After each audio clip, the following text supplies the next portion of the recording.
बिस्मिल्लाहिर्रहमानिर्रहीम, अस्सलाम वालेकुम, गुड मॉर्निंग। 24/9 में खुश आमदीद। मैं हूँ आपके साथ सीमल हाशमी। अस्सलाम वालेकुम और मैं हूं अबूजर मौज़म। आप सबको गुड मॉर्निंग से मिला गुड मॉर्निंग। और it's not a good morning, I am sorry. Exactly मैं यही कहने लगा था कि गुड मॉर्निंग की बात हम करते हैं, लेकिन गुड मॉर्निंग इसीलिए नहीं होती है कि जब लोग सुबह उठते हैं तो फिर ये देखते हैं कि जब वो घर से बाहर निकलते हैं सौदा सर्फ लेने के लिए, अपनी जरूरी अशिया को लेने के लिए, तो देखते हैं कि हर रोज कीमतें बढ़ रही हैं, कम होने का नाम नहीं ले रही। बिल्कुल, महंगाई ने इस कदर परेशान करके रख दिया है कि आपकी सैलरीज कम लगना शुरू हो गई हैं, अखराजात ज्यादा होना शुरू हो गए हैं, डिप्रेशन, फ्रस्ट्रेशन और परेशानी जो है वो हर शख्स को फेस करनी पड़ रही है और महंगाई का जिन किसी तौर काबू नहीं आ रहा। आज इस शो में बात करेंगे कि कहा जा रहा था कि 2-2.5 साल के बाद अब ये ग्राफ नीचे आना शुरू होगा। वजीर आजम पता नहीं 14, 15, 16 नोटिस ले चुके हैं, लेकिन उसके बावजूद महंगाई मुसलसल बढ़ रही है। चीनी ने सेंचुरी क्रॉस कर ली, आप सोचिए। और साथ में ये भी कहा गया कि जैसे ही डॉलर की कीमत कम आएगी तो फिर उससे भी मजीद बेहतरी आ सकती है, लेकिन डॉलर की कीमत हमने देखा कि एक साल की कम तीन सतह पर इन दिनों चल रही है, लेकिन उससे कोई असरात हमारी मुआशरत पर खासकर पॉजिटिव नहीं पड़ रहे हैं। 160, 156, 157, लेकिन जब 1 रुपया बढ़े तो फिर क्या हाल होता है? 1 रुपया बढ़े तो कीमत बढ़ा दी जाती है, कम हो तो उसका असर नजर नहीं आता है। वो चाहे अब आप आम चीजों की बात कर लें, और आम चीजों से मेरी मुराद सब्जियां, फल और जरूरी अशिया जो यूज करनी है, आप यूटिलिटी बिल्स की बात कर लें, आप मेडिसिन की बात कर लें, कोई ऐसी चीज नहीं है जो सस्ती हो और आम मिल सके। तो प्रोग्राम में आज हम इस पर भी बात करेंगे जी, और इसके साथ साथ हमने पॉलिटिकल सिनेरियोज भी डिस्कस करने हैं। अब कल पीडीएम का बड़ा इजलास हुआ है, लॉन्ग मार्च की डेट तो तय कर दी गई है, तो देखते हैं कि आज हमारी जो टॉप स्टोरीज हैं उसमें सबसे पहले क्या है। सबसे पहले है जी, पीडीएम ने यूसुफ रजा गिलानी को चेयरमैन सेनेट के लिए मुश्तरका उम्मीदवार जो है वो नामजद कर दिया है और डिप्टी चेयरमैन सेनेट के लिए कमेटी तश्कील दे दी गई है, जबकि सरबराह पीडीएम यानी मौलाना फजलुर रहमान ने 16 मार्च को लॉन्ग मार्च का इंदिया दिया और कहा कि 30 मार्च को वो अपनी मंजिल पर पहुंचेगा। और इसके अलावा एक और अहम स्टोरी जो कि इन दिनों खासी ज़ेर बहस है, आज इसकी समात भी है। रियादत गिलानी वीडियो स्कैंडल, यूसुफ रजा गिलानी की नाअहली के हवाले से पीटीआई की जो दरख्वास्त है उसमें इलेक्शन कमीशन आज अहम समात करेगा। साथ ही साथ जो कल पीडीएम का इजलास हुआ उसमें यह भी कहा गया कि हमारे सेनेटर्स को फोन कॉल्स आना शुरू हो गई हैं। मरीम नवाज ने यह दावा किया है और कहा है कि अक़लियत के बावजूद हुकूमत कैसे चेयरमैन सेनेट का उम्मीदवार ला रही है। टेक्निकली ये बात बिल्कुल ठीक है, आज प्रोग्राम में डिस्कस भी करेंगे। उधर वजीर आजम ने एक बार फिर पैसा चलने का दावा कर दिया और कहा कि चेयरमैन सेनेट के लिए हमारे सेनेटर्स को ऑफर्स आना शुरू हो गई हैं। और इसके अलावा एक अहम इशू जो कि इन दिनों एक दफ़ा फिर जोर पकड़ रहा है, कोरोना के वार मजीद तेज़ हो रहे हैं। 24 घंटों में 54 अफराद जान की बाजी हार गए हैं, जबकि मजीद 1353 अफराद में कोरोना वायरस की तस्दीक हुई है। और स्कूल्स खोलने के तरीक़ाकार और पाबंदियाँ जो 15 मार्च को ख़त्म होनी है, इस पर अभी फैसला हतमी नहीं हो सका। और इसके साथ साथ एक बार फिर जो हम महंगाई का जिक्र कर रहे थे, चीनी की कीमत आउट ऑफ कंट्रोल। मुल्क के 8 बड़े शहरों में चीनी 100 रुपए किलो तक जा पहुंची। लाहौर में घी भी 5 रुपए फी किलो मजीद महंगा हो गया, वो चाहे दर्जा अव्वल का हो या चाहे दर्जा दोम का। जी, ये तो थी हमारी top stories and topics of the program जो आज हम डिस्कस करें। इसके साथ साथ जो सबसे इम्पोर्टेंट और सबसे अहम सिलसिला चल रहा है वो पीडीएम का इजलास, और अब नजरें जम गई हैं पीडीएम के लॉन्ग मार्च ले, लेकिन उससे थोड़ा सा पहले चेयरमैन और डिप्टी चेयरमैन का जो इलेक्शन होना है, जो उनका इंतखाब होना है, उसके हवाले से डिस्कशन। और इस पर हमने देखा कि कल भी खासी मीटिंग्स होती रही और 8 घंटे की तवील मीटिंग की पीडीएम के जो अरकान ने। अपोजिशन इत्तेहाद पाकिस्तान डेमोक्रेटिक मूवमेंट का जो कल मीटिंग हुई उसमें 26 मार्च के हवाले से कहा जा रहा है कि 26 मार्च को जो लॉन्ग मार्च हो रहा है वो 30 मार्च को मंजिल मकसूद तक पहुंचेगा, और फिर कितने दिन तक क़याम किया जाएगा, इस हवाले से भी कल मौलाना फजलुर रहमान ने कहा। जब उनसे पूछा गया तो उन्होंने कहा कि इस पर हमने अभी हतमी राय नहीं दी है, हतमी हमारा फैसला नहीं हुआ है, इस पर भी 16 मार्च तक डिसाइड कर लेंगे कि अगर इस्लामाबाद या पिंडी जाते हैं तो कितने दिन के लिए वहाँ रुकेंगे। बिल्कुल, इस पर हम बात करेंगे। सीनियर एनालिस्ट सलीम बुखारी साहब ने हमें ज्वाइन किया है। अस्सलाम वालेकुम बुखारी साहब, a very good morning to you. वालेकुम अस्सलाम। सीमल कैसी हैं आप? अबूजर आप कैसे हैं? अल्हम्दुलिल्लाह, आज फ्रेश लग रहे हैं। Sir thank you so much sir. हम फ्रेश लग रहे हैं, लेकिन हमारे दिमाग बिल्कुल माऊफ हो चुके हैं। जैसी खबरें सामने आती हैं, महंगाई के ऊपर ले लें, आप ग्राफ देख लें, लोग परेशान, मैं खुद परेशान हो गई हूँ सर। ग्रॉसरी बजट जब आउट हो जाता है ना तो फिर आपका पूरा महीना जो है वो तंग गुजरता है। लेकिन बहरहाल that's not the topic to discuss. हम अभी जो डिस्कस कर रहे हैं वो लॉन्ग मार्च के हवाले से कर रहे हैं। अब जो पीडीएम ये कहती है कि हमारा एजेंडा है अवाम की नुमाइंदगी करना। अब लॉन्ग मार्च 16 से शुरू होगा, कब तक चलेगा, क्या होगा? आपको लगता है अवाम निकलेंगे ऑपोजिशन के इस बयानिए के साथ? देखिए, पहली बात तो यह है कि दिमाग सिर्फ आपका माउफ नहीं है, यानी जो महंगाई की सूरत हाल है उससे पूरी कौम जो है और खास तौर से ग्रास रूट लेवल के ऊपर जो एक कॉमन आदमी है उसकी तो जिंदगी बहुत अजाब है। इसलिए दिमाग बहुत से माऊफ हैं। खुदा करे कि इस हुकूमत को अकल आए और वो अवाम की बहबूद के लिए, उनकी बेहतरी के लिए कुछ इकदाम करे। अब आ जाइए आपके सवाल की तरफ। देखिए पीटीएम जो है उसने जब से उसकी तश्कील हुई थी उसके बाद एक पूरा प्लान उन्होंने दिया था कि हम ये करेंगे।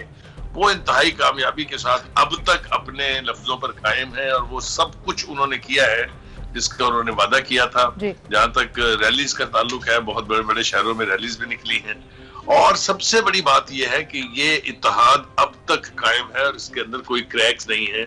अगर आपको याद हो तो पूरी हुकूमत की मशीनरी जो है, उसके मुशीर, वजीर, स्पोक्स पर्सन हर रोज हमें बताते थे कि ये इत्तेहाद आज गया कि कल गया। कभी कहते थे पीपल्स पार्टी बहुत अच्छा खेल रही है और कभी उसकी तारीफ करते थे ताकि उसमें दरारें आए। लेकिन ये एक अजीब, मैं इसे मुआवजा कहूंगा कि अब इतना अरसा गुजर गया है, अभी तक इस इत्तेहाद में कोई दरार नाम की चीज नहीं है। और अब ये फाइनल मरहले में चूंकि दाखिल होने जा रहा है, लॉन्ग मार्च का वादा जो था वो इनके एजेंडे में शामिल था। अगर आपको 26 पॉइंट एजेंडा याद हो उनका, और अब जो उन्होंने बिल्कुल वाज़े एक प्लान दे दिया है कि किस तारीख को हम कराची से आगाज करेंगे और पूरे मुल्क से होते हुए बिल आखिर हम जो है वो इस्लामाबाद पहुंचेंगे। देखिए जब जहां तक इनकी रैलीज का ताल्लुक है, आप ये नहीं कह सकते कि वो नाकाम रैली थी। लोग निकले थे, लोग आए थे और जो वक्त गुजरता गया है इसमें लोगों की तादाद अब इसलिए बढ़ेगी कि हुकूमत कोई भी गुड गवर्नेंस देने में, कोई भी लोगों की महंगाई खत्म करने में, लोगों के हालात ठीक करने में नाकाम रही है। अगर आपको याद हो तो इस्लामाबाद में चाहे वो गवर्नमेंट एम्प्लॉइज हैं उनकी रैलीज हुई, टीचर्स की रैलीज हुई, किसानों की रैलीज हुई, उनके साथ क्या सलूक किया गया वो सब कुछ आपके सामने है। तो मेरा ख्याल है हतमी मरहले में शॉर्ट ऑफ रेजिग्नेशंस ये एक बहुत बड़ा इकदाम है जो करने जा रही है पीडीएम। और ये कहना कि इसका कोई असर नहीं होगा या इससे हुकूमत बुखलाई हुई नहीं है, ये बिल्कुल बेमानी बातें हैं। हुकूमत को परेशानी आपने बजा फरमाया कि ये 26 मार्च को जब इसका आगाज होगा कराची से, तो जब इस्लामाबाद या पिंडी जो भी मंजिल है उस तक पहुंचते हुए भी इसका इम्पैक्ट खासा बढ़ सकता है, क्योंकि ये जो टाइम होता है ये भी बहुत ज़्यादा काउंट करता है जब तक आप लॉन्ग मार्च के ड्यूरेशन में होते हैं। तो ये बताइएगा, ये कहा जा रहा है कि कितने दिन के लिए होगा, इस हवाले से डिसीजन नहीं लिया गया, यानी कि कोई टाइम फ्रेम रखा जा सकता है कि 2 हफ्ते के लिए, 10 दिन के लिए? देखिए जो बात हमने अभी तक मौलाना फजल रहमान की जुबान से सुनी है वो ये है कि जब हम इस्लामाबाद पहुंचेंगे तो उस वक्त तक बैठेंगे जब तक हमारे अहदाफ पूरे नहीं हो जाते। इसका मतलब यह है कि उन्होंने इंडिया दे दिया है कि ये सिर्फ लॉन्ग मार्च से बात खत्म नहीं होगी, बल्कि जब इस्लामाबाद पहुंचेंगे तो फिर वहां बैठेंगे उस वक्त तक जब तक उनका मुतालबा पूरा नहीं होता। तो मेरा नहीं ख्याल कि इसके बारे में कोई इबहाम है कि ये लॉन्ग मार्च फिर अल्टीमेटली धरने में तब्दील हो जाएगा। जी बुखारी साहब बिल्कुल ठीक कह रहे हैं आप। इस पर हम आपसे मजीद बात भी करेंगे, लेकिन हमें ज्वाइन किया है पीपल्स पार्टी से सेनेटर सहर कामरान ने, उन्हें भी खुशामदीद कहेंगे। अस्सलाम वालेकुम सेनेटर साहिबा। जी वालेकुम सलाम। Thank you so much senator साहिबा ज्वाइन इन करने के लिए। आज हम आपसे बिल्कुल ये नहीं पूछेंगे कि पीडीएम के इजलास में क्या हुआ, क्योंकि क्या हुआ वो सबने देख लिया, कल हो गया इजलास। लेकिन जो चेयरमैनशिप के लिए यूसुफ रजा गिलानी साहब का नाम सामने आया है, पाकिस्तान तहरीक इंसाफ तो उनकी अहलियत को चैलेंज कर रही है और आज इलेक्शन कमीशन में अहम उसका इजलास भी होना है। डिप्टी चेयरमैन का नाम सामने नहीं आ सका। इंशाल्लाह डिप्टी चेयरमैन का नाम भी सामने आ जाएगा। कल आपने देखा एक कमेटी बन गई है और वो डिसाइड कर लेगी कि डिप्टी चेयरमैन कौन होंगे। मतलब आप ये देखिए कि मैंने आपके प्रोग्राम में सैयद यूसुफ रजा गिलानी साहब को जीत की मुबारकबाद पेश की, मुबारकबाद दी थी। बिल्कुल में सैयद यूसुफ रजा गिलानी को चेयरमैन सारी को मुबारकबाद दी। अच्छा एक और पेश की मुबारकबाद दे रही हैं। मुबारकबाद का सिलसिला आपकी तरफ से जारी है। सेनेटर सहर कामरान साहिबा, सलीम बुखारी साहब भी हमारे साथ मौजूद हैं। बुखारी साहब, सहर कामरान साहिबा ने तो कह दिया कि जी पेश की मुबारक है उनकी तरफ से यूसुफ रजा गिलानी साहब को, लेकिन अभी ऑब्वियसली गवर्नमेंट ने भी लड़ाई रखनी है इसमें, चेयरमैन सेनेट के लिए अपना उम्मीदवार सादिक संजानी साहब को रखा हुआ है। तो क्या आपको लग रहा है कोई टफ मुकाबला होने जा रहा है? देखिए मैं उनकी मुबारकबाद अपनी तरफ से भी इजाफा कर देता हूँ कि मुबारकबाद जो है बिल्कुल, अगर आप पर जाए, अगर आप फिर पर जाए तो वाज़ेह तौर पर अपोजिशन के पास सेनेटर और हुकूमत के पास सिर्फ 47 है। अगर हुकूमत अपने दावे पर खड़ी रहती है कि वो शफाफियत चाहती है, वो कोई पैसे का कारोबार नहीं करेगी, तो फिर तो खुला मुबारकबाद आपको भी शामिल हो जाना चाहिए इसमें, इसलिए कि यूसुफ रजा गिलानी साहब के जीतने में कोई इबाहम नहीं है। लेकिन अगर हुकूमत वही हथकंडे करती है जिसके खिलाफ वो इतना प्रोपोगेंडा करती रही है तो फिर अलग बात है। लेकिन बुखारी साहब, नंबर्स यूसुफ रजा गिलानी के नंबर्स पूरे नहीं थे पार्लियामेंट में और अपसेट हुआ और वो जीत गए। अब सेनेट में हुकूमत के नंबर्स पूरे नहीं है तो अपसेट होने के चांसेस तो मौजूद हो सकते हैं। और सेनेटर साहिबा, ये अगला सवाल मेरा आपसे होगा कि नंबर्स कम होने के बावजूद गवर्नमेंट ने अपना कैंडिडेट दे दिया चेयरमैनशिप के लिए, ये क्यों किया फिर गवर्नमेंट ने, अगर उन्हें पता है कि नंबर्स कम है और टेक्निकली उनके चेयरमैन नहीं हो सकते? देखिए, मैं ये कहूँगी कि दोबारा आप जो है वो मुवाजना कर लें यूसुफ रजा गिलानी साहब के कैंडिडेचर का किसी भी और से। ठीक है, हमने जब यूसुफ रजा गिलानी साहब को नॉमिनेट किया था तो हमें बहुत कॉन्फिडेंस था यूसुफ रजा गिलानी साहब के कैंडिडेचर पे। इसके अलावा जो है आप ये देखें कि जिस किस्म की मुखालिफ आवाजें हुकूमत के अपने बेंचों से आ रही थी, आज जब हमने यूसुफ रजा गिलानी साहब को नॉमिनेट किया है तो हमारे पास नंबर्स भी हैं और हमारे पास अपने तमाम मेंबर्स का और इत्तेहादियों का एतमाद भी है। तो मुझे नहीं पता कि इमरान खान अहमद जाजी साहब किस फ्रेम ऑफ माइंड में है। देखिए, पहले भी उन्होंने एक धोखाधड़ी का एक ड्रामा रचाया, ठीक है, जिसमें वो एक जो है मुजरिमाना फेल के मुर्तकिब हुए कि उन्होंने अपने MNS को भेज के बकौल के एक स्टिंग ऑपरेशन जो कि एक पूरा एक फ्रॉड था वो उन्होंने किया। और मैं ये समझती हूँ कि वो पाकिस्तान पेनल कोड में भी वो जुर्म है, वो इलेक्शन एक्ट में भी जुर्म है, वो वायलेशन है इलेक्ट्रॉनिक क्राइम एक्ट की भी। इन्होंने ये एक ड्रामा स्टेज किया और उसके बाद इनको बहुत अच्छी तरह अंदाजा था कि इसकी शिकस्त होगी।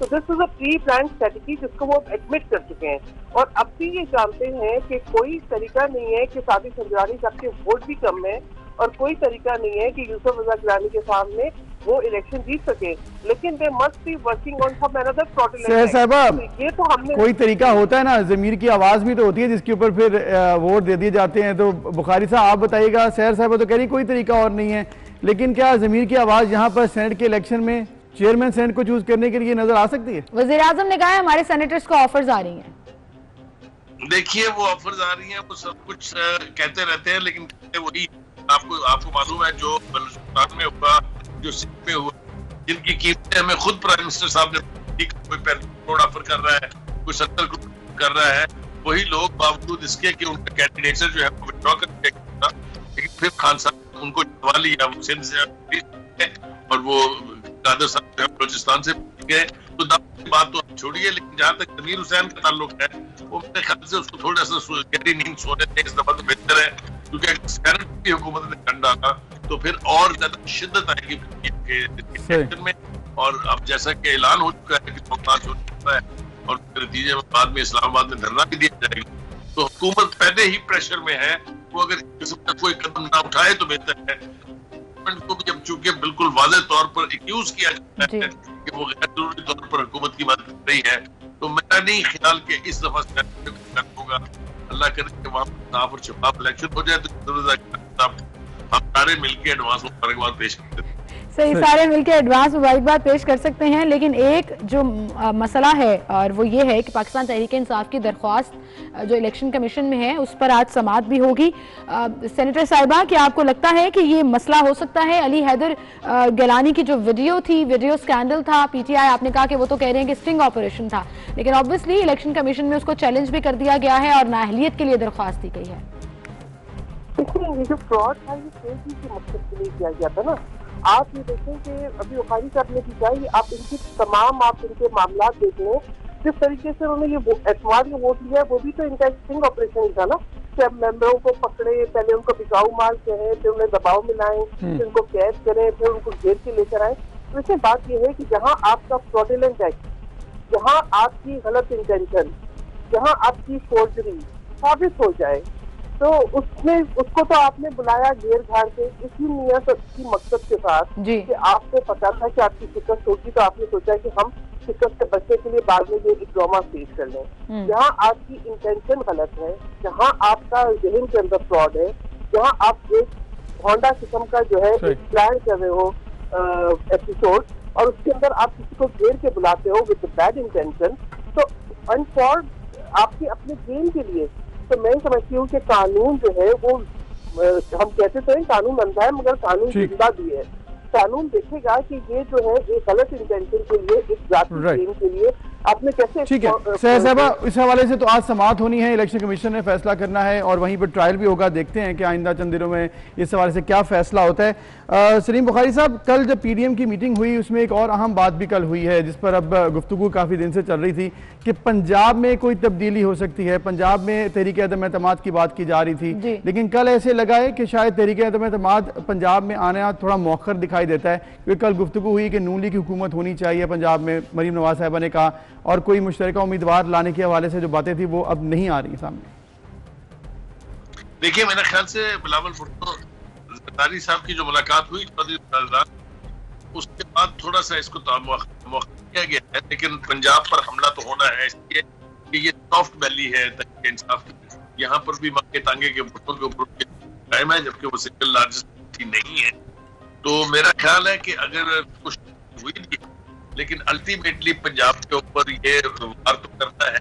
हमने अब देखते हैं कि कब इसकी बारी आती है। थोड़ी सी अगर आप इजाजत दें तो उस पर मैं अपनी राय देना चाहता हूँ, और वो ये है कि ये पहली दफा हमने सुना है कि किसी भी पार्टी के 4 सेनेटर स्टिंग ऑपरेशन करने के लिए किसी एक फर्द के पास पहुंचे हो और कहा गया करो।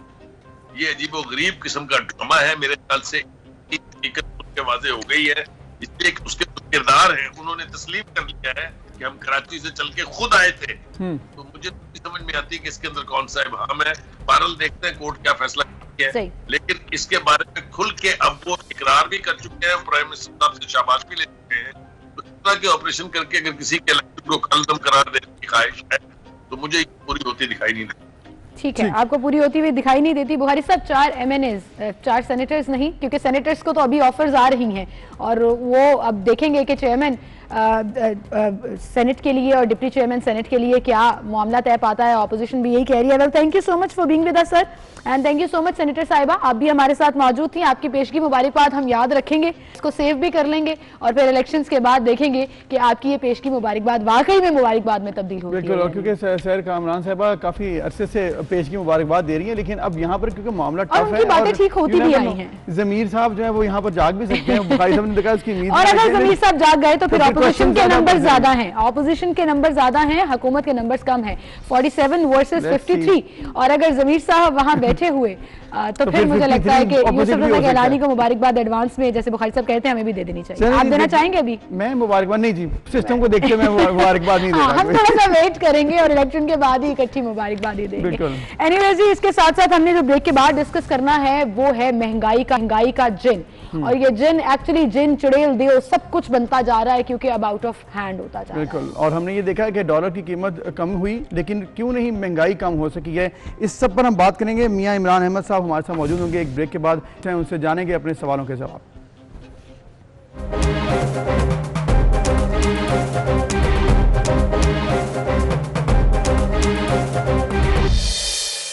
Welcome back. प्रोग्राम के आगाज़ में जैसे नाज़रीन हमने जिक्र किया कि महंगाई क्यों इस कदर बढ़ रही है, जब बहुत से नोटिस भी लिए गए वज़ीर आज़म की तरफ से, जब बहुत से नोटिस लिए गए वज़ीर आला की तरफ से, कार्रवाइयाँ हमने देखा कि बहुत सी होने की कोशिश की गई है, लेकिन उसके इम्पैक्ट्स क्यों नहीं पड़े हैं, लोग इसमें बहुत परेशान हैं। इम्पैक्ट पता है कैसे पड़ेगा? आप फीकी चाय पीना शुरू कर दें, आप चीनी का इस्तेमाल बिल्कुल बंद कर दें, क्योंकि चीनी तो आउट ऑफ कंट्रोल हो गई है। आप रोटी जितना आटा इस्तेमाल करते हैं उसका आधा का आधा कर दें। वो किसी हुकूमती नुमाइंदे ने ये बोला था ना कि 2 के बजाय 1 रोटी खाना शुरू कर दें, ये हालात है। घी इस्तेमाल करना आप बिल्कुल छोड़ दें, ऑयल भी आप इस्तेमाल मत करें। मतलब कि हर चीज आउट ऑफ हैंड होती जा रही है। इसको डिस्कस करेंगे प्रोग्राम में, लेकिन अभी आपको बताएंगे साबिक वज़ीर आज़म शाहिद खाकान अब्बासी मीडिया से गुफ्तगू कर रहे हैं। ये भी पता नहीं है कि मुल्क के सदर ने वज़ीर आज़म से कहा या नहीं कहा कि तुम अक्सरियत खो चुके हो, लेकिन कौमी असम्बली का इजलास होता है, इसमें वज़ीर आज़म साहब एतमाद का वोट लेते हैं। कौन से कानून के तहत देते हैं किसी को पता नहीं है, स्पीकर को भी पता नहीं है। एतमाद की शिक जो 91(7) है वो पाकिस्तान के आइन में बड़ी वाज़ेह है। इसका इतलाक़ सिर्फ उस वक़्त होता है जब मुल्क का सदर मुल्क के वज़ीर आज़म से ये कहता है कि मैं मुतमईन हूँ कि तुम एतमाद असम्बली का खो चुके हो और नया एतमाद का वोट लो। ऐसा कोई मरासला असम्बली के सामने नहीं आया, बल्कि ये बताया गया कि वज़ीर आज़म साहब खुद एतमाद का वोट ले रहे हैं। इसका कानून और आइन में कोई जगह नहीं है। उसके बाद वहाँ पर कई मदार सरा असम्बली में खड़े हुए, वज़ीर आज़म साहब की तारीफ़ें की, फिर वज़ीर आज़म साहब खड़े हुए और पूरी अपोजिशन को धमकियां और गालियां निकाली। स्पीकर साहब खामोश बैठे रहे क्योंकि वो इस बात का उनको पता नहीं है कि हाउस कैसे चलता है, असेंबली कैसे चलती है। उनको इखलाकी कदरों का पता नहीं है कि पूरी दुनिया के पार्लियामान में एक असूल होता है कि जो आदमी ऐवान में मौजूद ना हो उसके बारे में आप बात नहीं कर सकते। लेकिन स्पीकर साहब कासिर रहे मुल्क के वज़ीर आज़म को नाम ले लेकर धमकियां देने से और गालियां देने से। ये आज मुल्क के पार्लियामान की हैसियत है। आप शाहिद खाकान अब्बासी साहब मीडिया से गुफ्तगू कर रहे हैं और आपने देखा कि पॉलिटिकल एक्टिविटी तो अपनी जानिब, लेकिन जिस बात पर हम इस वक्त जिक्र करना चाहते हैं वो है महंगाई, और हर शख्स इस पर परेशान है। जैसे आपने कहा ना कि अपना खर्चा कम कर लो, ये हल नहीं है बेसिकली। तो एक्सपेंसेस कम करना आपकी ऑप्शन होनी चाहिए, ये हल नहीं है। But I think now is that is the only solution, because you are losing hope कि गवर्नमेंट और सिस्टम कहीं आपको अकोमोडेट करेगा। कुछ लोगों से हमने बात की है और देखते हैं कि उनके व्यू पॉइंट्स क्या हैं अबाउट दिस इन्फ्लेशन एंड जो ग्राफ मुसलसल ऊपर जा रहा है। हम घर में 5-6 मुर्गियां लेके जाते थे, अब 1-2 मुर्गियों पे गुजारा करते हैं। क्या करें, हम तो मजबूर है, अब लेना पड़ता है। तो बच्चे भी है, मांगते हैं। जहाँ पे हम 10 मन माल बेचते थे वहाँ पे हमारा अब 4 बिक रहा है। तो मुर्गी जो महंगी हो रही है, ये गरीब आवाम की एक चीज़ है। यहाँ पे तो ऐसा बस कस्टमर आ जाता है जो गाली गलौज पे भी शुरू हो जाता है, लेकिन हम इस चीज़ में मजबूर हैं। हमारा जो मंडी का हिसाब होता है वो मंडी से हमने माल लेके आना होता है, या हमें बंदा यहाँ पे पहुँचा के जाता है। बेसिकली ये चिकन के हवाले से बात हुई है कि चिकन का रेट भी आप देखें, कल भी हम डिस्कस कर रहे थे 400 क्रॉस कर गया, अब भी 480 है। और ऐसा लग रहा है मुझे अबू ज़ैद, जो मेरी वाली बात थी ना कि कम कर लें आप, और एक तो लोगों जिक्र भी किया, हाँ, मैं 5 पहले मुर्गियां लेके जाता था, अब 1 से 2 पे खरीद लोगों की कम हो गई, खरीद कम होगी। और ये बड़ी परेशान कौन चीज़ है, जब लोगों की कुव्वत खरीद कम हो जाए तो लोगों के हालात डेफिनेटली इसका मतलब है कि ख़राब हैं। इसकी वजह क्या है, जबकि दूसरी जानिब गवर्नमेंट कह रही है कि we are on the right track, government कह रही है कि डॉलर कम हो रहा है, मशीद मुस्तहकम हो रही है, आइंदा आने वाले 6 महीने अच्छे होंगे। लेकिन ये बात हम पिछले 6 महीने या 1 साल से सुन रहे हैं कि मामला अब बेहतर है, लेकिन वो नजर नहीं सुन रहे, अब बेहतर हो रहे हैं। पहले तो ये कहा गया था ना कि हो जाएगा, अब ये कहा जा रहा है कि हो गए हैं, लेकिन उसके असरात क्यों नजर नहीं आ रहे हैं, इस पर हम बात करेंगे। मियां इमरान अहमद साहब हमारे साथ मौजूद हैं, इकोनॉमिस्ट हैं, वही जानते होंगे असल मामला क्या हैं इकोनॉमी के। अस्सलाम वालेकुम मियां इमरान साहब। इमरान साहब बहुत शुक्रिया, आपने वक्त दिया। हम जिक्र कर रहे हैं कि गवर्नमेंट अब पिछले 6 महीने से कह रही है कि हालात अब बेहतर हैं, मतलब जो मुश्किल टाइम था वो गुजार लिया हमने, अब मामला बेहतर हैं, डॉलर कम हो रहा है, मईशत मुस्तहकम है, रिजर्व्स बेहतर हैं, लेकिन महंगाई का जोर जो है वो कम नहीं हो रहा। इसकी वजह क्या है?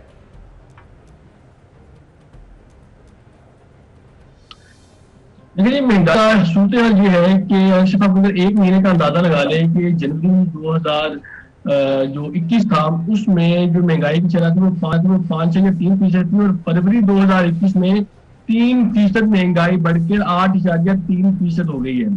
यानी कि ये आप अंदाजा लगाएं कि 1 महीने में 3% महंगाई का बढ़ जाना, ये भी एक रिकॉर्ड है।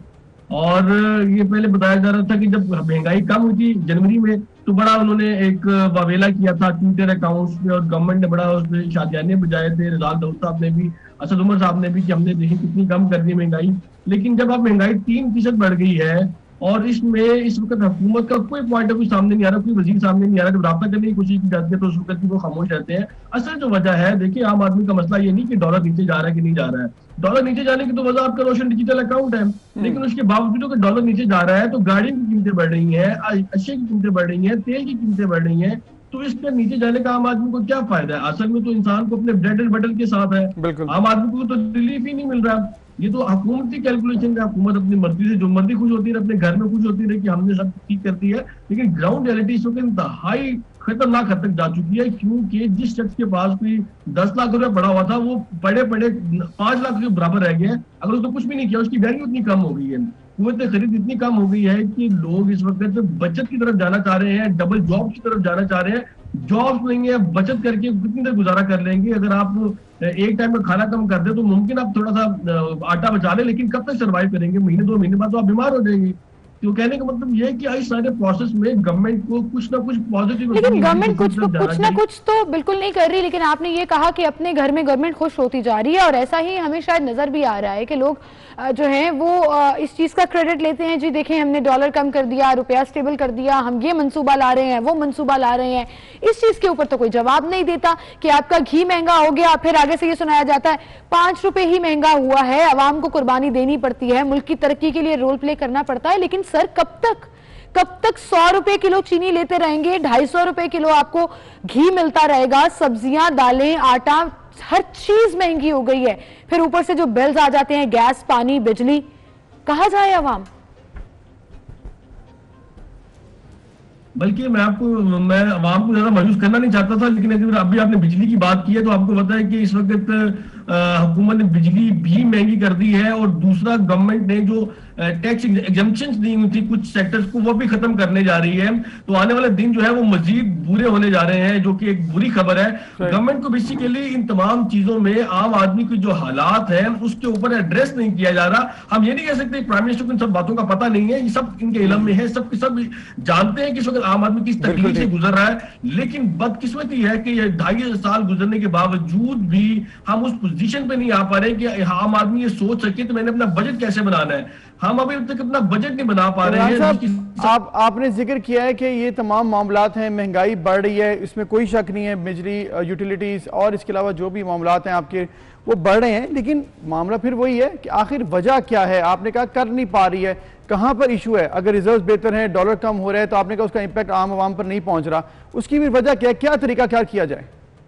देखिए अगर हम वजह की बात करें कि जब आप माफियाज को सपोर्ट करने लगते हैं तो वो सबसे बड़ी वजह होती है किसी भी मुल्क में महंगाई की। आपको पता है कि यहाँ पर जो माफियाज काम कर रहे हैं वो सब की सब गवर्नमेंट का पार्ट है, गवर्नमेंट उनके खिलाफ कोई एक्शन नहीं ले रही। अगर मैं ये स्टेटमेंट दूं तो गलत नहीं होगी कि शायद ही कोई ऐसा माफिया बचा हो जिसने इस गवर्नमेंट के 2.5 साल में फायदा ना उठाया हो।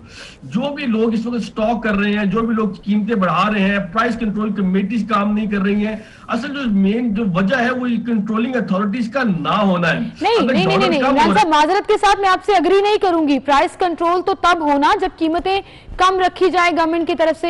यहाँ तो सरकारी निर्खनामे में ही आपको अगर चिकन 352 रुपए में मिलेगा, सरकारी निर्खनामे में ही आपकी चीनी की कीमत जो है वो ऊपर हो जाएगी, तो वो 10-15 रुपए तो मुनाफाखोर ले रहे हैं। जो एक्चुअली कीमत बढ़ गई है वो तो गवर्नमेंट ने की है ना, कहीं पर सब्सिडी नजर नहीं आती। बेसिकली हमें ना दोनों तरफ से हमें दोनों तरफ से देखना पड़ेगा। एक तो कुछ हुकूमत जुल्म कर रही है और कुछ आम आदमी भी जुल्म कर रहा है, इसमें कुछ शक नहीं है। हमें दोनों पहलुओं को देखना पड़ेगा, क्योंकि अगर प्रॉपर एक कंट्रोल हो तो ये चीजें चले। अगर कोई 50% महंगाई है तो वो कोई 40% पे आ सकती है। कम से कम ये जो गवर्नमेंट कर सकती है, मिसाल के तौर पर अगर वो कहते हैं कि पेट्रोल 22 से महंगा मिल रहा है, हमें फ्यूल 22 से महंगा मिल रहा है, लेकिन अगर यहाँ पर हमें वो आम आदमी को भी महंगा मिल रहा है और डबल कीमत में मिल रहा है, तो हमें वहां पर सोचना पड़ेगा कि इसकी रीजन क्या है। देखिए गवर्नमेंट के रोल को ना बीच में माइनस नहीं किया जा सकता, और आम आदमी को भी इसमें ख्याल करना चाहिए। जो हमारी तंजीमें काम कर रही हैं, जो हमारे यहाँ पर ट्रेडिंग बॉडीज काम कर रही हैं, जो कि गवर्नमेंट की रिप्रेजेंटेटिव्स हैं, वो ही बेसिकली इस पर इंप्लीमेंट नहीं करना चाहती हैं। और जब मेरी 2-3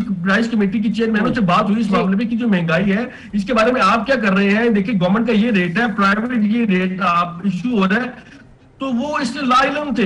वो कहते हमें तो इल्म ही नहीं है। डायरेक्शनलेस मामला लग रहे हैं। इमरान साहब बिल्कुल आपने सही कहा है, और हर एक शख्स की जिम्मेदारी है, लेकिन गवर्नमेंट की जिम्मेदारी ज्यादा है कि वो कंट्रोल करे। अच्छा, आपने कहा कि कुछ ना कुछ इकदाम करने चाहिए। रमजान सर पर है, 1 महीने का वक्त भी अब रह चुका है, जिस पर अब लोग गुफ्तगू यही कर रहे हैं कि रमजान में क्या होने जा रहा है, कीमतें बढ़ रही हैं या कम हो रही हैं।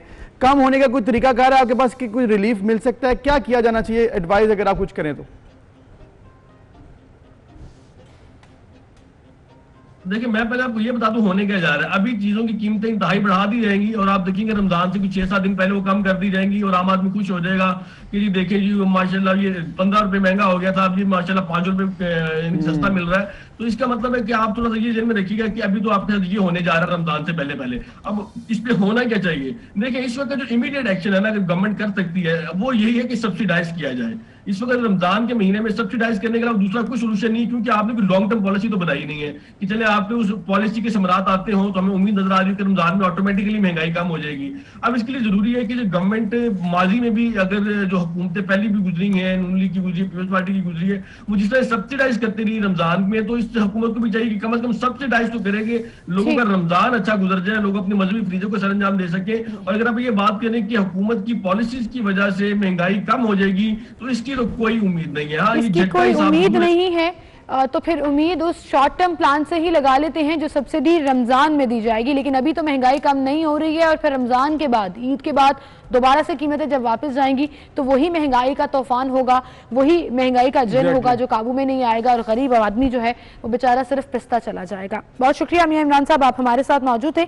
एक बात उन्होंने बिल्कुल ठीक है कि आपकी फिक्स्ड सैलरीज जो हैं वो आपको कम लगना शुरू हो गई हैं और अगर आपके पास फॉर एग्जाम्पल 10 लाख पड़े थे तो वो पड़े 5 लाख। बिल्कुल, क्योंकि वैल्यू कदर बुरे हालात हैं, वैल्यू कम होगी। लेकिन इसके साथ साथ एक पॉइंट उन्होंने जो कि शॉर्ट टर्म जिक्र किया कि सब्सिडी दे दी जाए। सब्सिडी देना भी हमारी लिमिटेशंस में है क्योंकि IMF की वजह से हम लोग अब सब्सिडी भी नहीं दे सकते। गवर्नमेंट के ऊपर इतनी ज़्यादा लिमिटेशंस प्लस गवर्नमेंट की अपनी मैनेजमेंट एडमिनिस्ट्रेशन इतनी वीक कि उसकी जो कर सकती है वो भी नहीं कर पा रही है और जो लिमिटेशंस है उसकी वजह से कोई रिलीफ अगर मिलता था पहले तो वो भी नहीं मिल पा रहा। बिल्कुल, इसी के साथ नाज़रीन ब्रेक के बाद हम डिस्कस करेंगे आपके साथ कोरोना के वार तेजी से जारी हैं और केसेस जो दोबारा से बढ़ना शुरू हो गए। तो आज एक बड़ा अहम फैसला होने जा रहा है जी कि 15 मार्च से दोबारा नॉर्मल रूटीन की तरफ लाइफ आ सकेगी या नहीं। मुसलसल स्कूल जो खुले रखने की एक तजवीज थी जो जिसके ऊपर अमल दरामद हो भी गया लेकिन लाहौर में अभी उस पर नहीं हुआ, बाकी जगहों पर हो रहा है, वो कंटिन्यू रहेगा या नहीं ये आज इसके अलावा रेस्टोरेंट, सिनेमाज, इस पर भी हम बात करेंगे कि क्या मामलात हैं और क्या एक्सपेक्टेशंस हैं, क्योंकि लोग ये सोच रहे थे कि 15 मार्च से शायद केसेस कम हुए हैं तो फिर अब रिलीफ आ जाएगा, लेकिन ऐसा अभी फिलहाल नजर नहीं आ रहा। और इसी के साथ साथ एक और हमारे साथ बड़े टैलेंटेड गेस्ट मौजूद होंगे, यंग साइंटिस्ट हैं, बड़ा जबरदस्त काम कर रहे हैं वो, और उनके कुछ कारनामे डिस्कस करेंगे और साथ ही साथ उनका फ्यूचर प्लान भी जानेंगे क्योंकि पाकिस्तान में तो है नहीं। एक ब्रेक लेते हैं फिर हाजिर होंगे।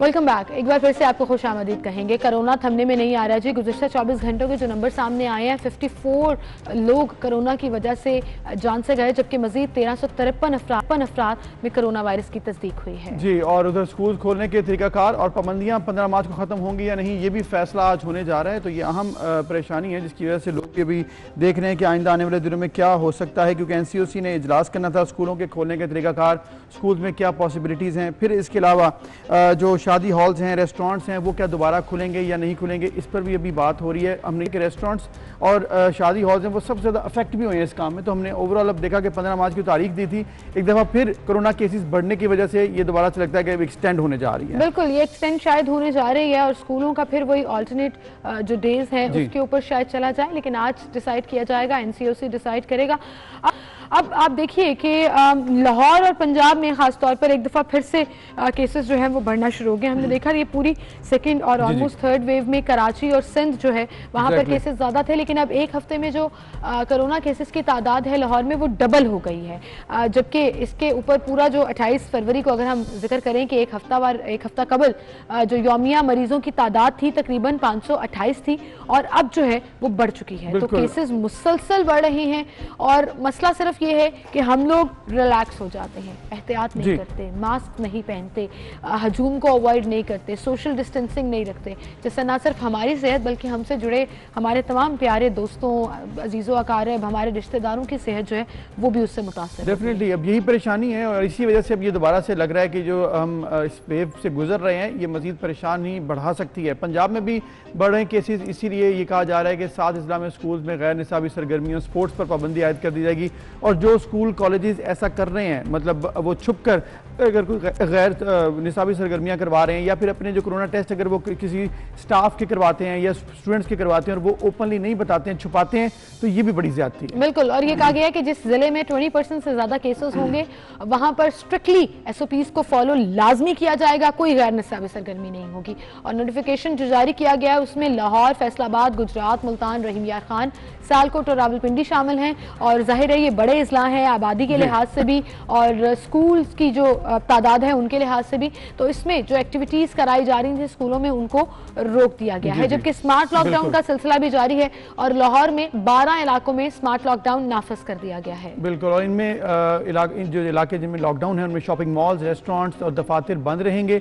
अब असद उमर साहब और NCOC के national coordinator lieutenant general Mahmuduzzaman Khan के ज़ेर सदारत जो NCOC का इजलास हो रहा है उसमें अभी फैसला हुआ है कि लॉकडाउन खत्म करने के हवाले से अप्रैल के दूसरे हफ्ते में नज़रसानी की जाएगी और स्कूल्स खोलने के तरीक़ाकार पर भी आज नज़रसानी होनी है।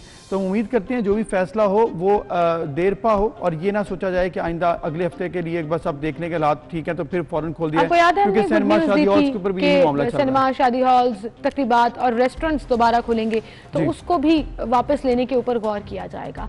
So now is not the time कि अगर हम अपने नॉर्मल लाइफस्टाइल की तरफ वापस जाएं, but now is the time that you need to realize कि SOPs को फॉलो किए बगैर कोई चारा नहीं है। आप अपनी जिंदगी नहीं बचा सकते अगर आप अपनी हेल्थ को सेफ नहीं रख सकते, अगर आप SOPs फॉलो नहीं करेंगे। इसके अलावा जी आगे बढ़ते हुए एक और चीज़ जिस पर हम डिस्कस करेंगे आपके साथ, वो है पाकिस्तान के वो रोशन मुस्तकबिल, पाकिस्तान के वो ज़बरदस्त स्टूडेंट्स जो कि काम कर रहे हैं अपनी पढ़ाई के अलावा, रिसर्च कर रहे हैं, वो कोई भी फील्ड हो। और आज जो हम आपसे मुलाकात करवाने जा रहे हैं एक नौजवान साइंटिस्ट हैं जो कि रिसर्च कर रहे हैं मेट्रॉइड्स पर। बिल्कुल, नौजवान साइंटिस्ट आपने उन्हें कह दिया, लेकिन जब आप उनसे मिलेंगे तो he is too young to have this kind topic to research for, लेकिन we are very proud of them. बहुत पोटेंशियल और टैलेंटेड ऐसे लोग होते हैं जो जिनका फ्यूचर बहुत ब्राइट होता है और जिनके बारे में डेफिनेटली इंशाल्लाह कहा जाता है that sky is the limit.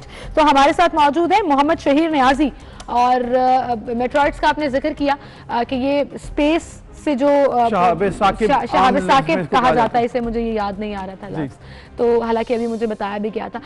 उसको इकट्ठा करके कलेक्ट करके न सिर्फ उसको स्टडी कर रहे हैं बल्कि ये इरादा रखते हैं कि इनको म्यूजियम्स में होना चाहिए because they are very precious. और ये एक प्रॉपर रिसर्च है, एक प्रॉपर फील्ड है जिस पर काम किया जाता है दुनिया भर में। तो पाकिस्तान में भी इन्होंने अभी इसका इनिशिएटिव लिया है। बलूचिस्तान के इलाके योब में इनको ये एक मेट्रॉइड जो कि शहाब साकिब जो है मिला, इनको उस पर ये रिसर्च कर रहे हैं, इसकी कीमत, इसकी अहमियत और इसकी जो टाइप्स होती हैं। तो हम मुलाकात करवाते हैं आपकी। अस्सलाम वालेकुम मोहम्मद शाहिर नियाजी साहब।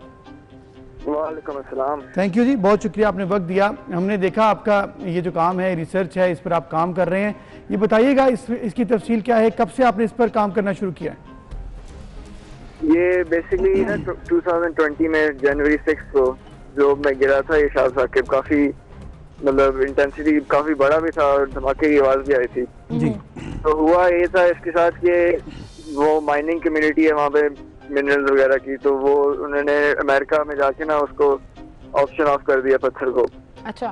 फिर वहाँ एरिज़ोना स्टेट यूनिवर्सिटी है, तो वहाँ के जो मीटियोराइट डीलर्स वगैरह कलेक्टर्स होते हैं उन्होंने वो हासिल किया सैंपल और वो क्लासिफिकेशन के लिए भेजी उधर यूनिवर्सिटी। तो उन्होंने फिर उस पर रिसर्च करके इसकी कैटलॉग में डाल दिया, मतलब मीटियोराइट के। तो ये बेसिकली जो मीटियोराइट है इसको कहते हैं कॉन्ड्राइट मीटियोराइट पत्थर का बना होता है।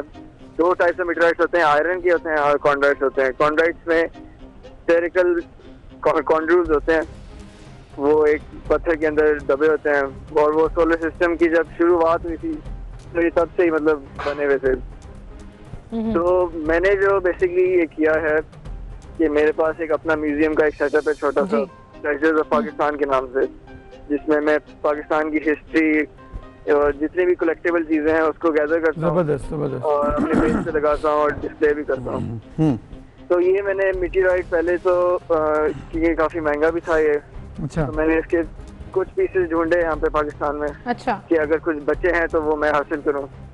तो फिर जब ये मीटियोराइट में कुछ लोग मिले तो उनसे मैंने कांटेक्ट किया, तो काफी मतलब महंगे बेचते थे वो। अच्छा, उनको क्या शहीद मैं यही पूछने वाली थी कि एक साइंटिस्ट या एक स्पेस रिसर्चर जो है उसको तो आइडिया होता है कि ये कितने एक्सपेंसिव है, लेकिन कहीं गिरे हैं, आम लोगों को मिले हैं, so how do they know they very expensive?